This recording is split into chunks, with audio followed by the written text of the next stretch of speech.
बोक्यांसारखं माजले होते, पण या रानबोक्यांना फाडून जाणारा सिंह जन्माला आला. ते युग पुरुष म्हणजे छत्रपती शिवाजी महाराज.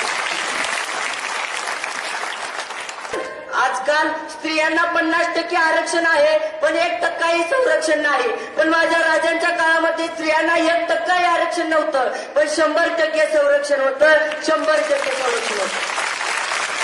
मराठी म्हणजे काय असं जर कोणी विचारलं तर कॉलर काट करून अभिमानाने सांगायचं, मरेपर्यंत राजांच्या सेवेसाठी देव नेले म्हणजे मराठी. सूर्यनारायण बोलले नसते तर आकाशाचा रंगच समजला नसता, पण शिवरायांचा जन्मच झाला नसता, तर हिंदू धर्माचा अर्थच समजला नसता. हिंदू धर्माचा अर्थच समजला नसता.